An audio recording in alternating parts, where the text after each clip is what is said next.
Hello and welcome to Larissa's Kitchen. Thanksgiving is just around the corner and a viewer's request is very appropriate. Thomas Haverty asked me to put together a whole roasted turkey, so that's what I'm doing. Let's see what we're gonna need.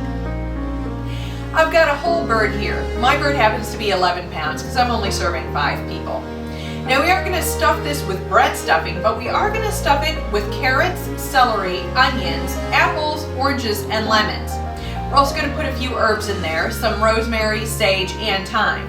Now some of this is going in the bottom of my roasting pan, and that's what we'll be setting the bird on. Don't forget, we are going to season this inside and out with salt and pepper, and I've got about 2 tablespoons of salt and a tablespoon of pepper that I'll be seasoning both the inside and the outside with. Let's get started on this. I've put my salt and pepper in a bowl, that way I don't have to worry about cross-contamination. Whatever I don't use of this is just going to go in the garbage. Okay, so we want to make sure we get all inside and out.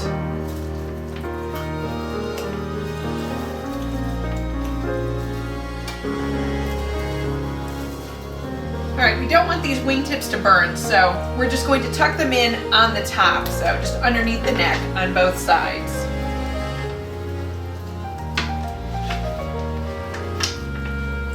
Okay, we don't want to roast our turkey directly down on here. We do want to have it up, so I'm just going to be putting in celery and carrots and onions at the bottom.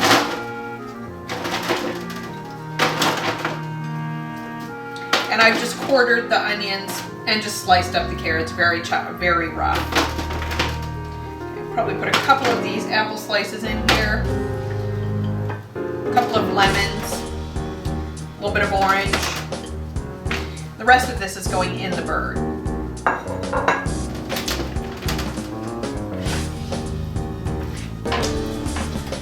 Okay, so we'll just set this down on top of here.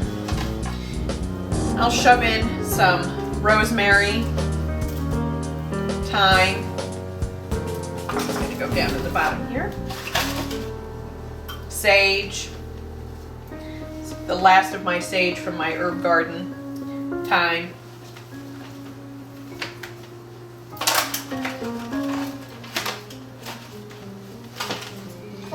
And then the apples and the oranges and the onions, whatever else will fit in here.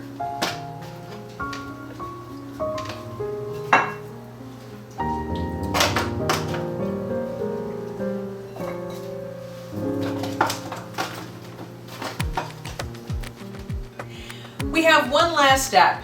In order to get that beautiful brown skin that you see on the commercials, we need a way to keep the fat and the juices on the skin long enough for it to brown. We can do that with just a few layers of cheesecloth. Now I just have a piece here that I've layered into 3 layers. We're just going to set this on top here, and wherever we want it to be brown, we're going to make sure that our cheesecloth covers. So a little bit onto the legs and the thighs and all over the breast. I have my oven set to 350 degrees and I do have the convection oven on. We're going to cook this turkey to an internal temperature of 165 degrees. Now normally you would measure that in the thigh, but when I was taking this bird out of its wrapping, it had very skimpy thighs. The breast was at least twice as thick. So I'm going to be sticking the temperature probe in the breast. We want it in the thickest part, not close to the bone and not close to the skin. Otherwise we're not going to get an accurate reading. The basting liquid for our turkey is 1 cup of butter and 2 cups of dry white wine. We're going to heat this on the stovetop until the butter is melted. This is going on the turkey before we put it in, and then every half an hour we'll give it a quick baste.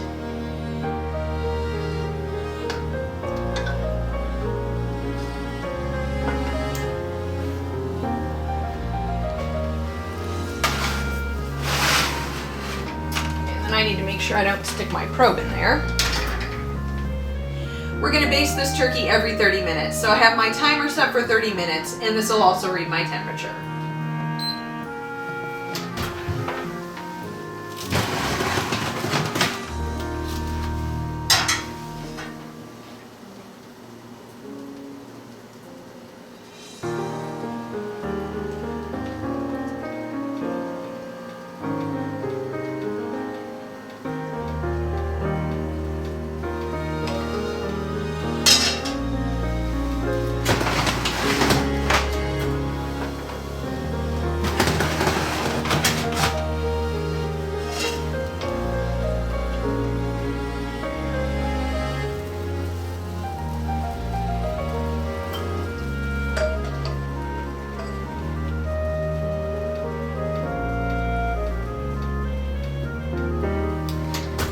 been an hour and a half. This will probably be the last time that we baste.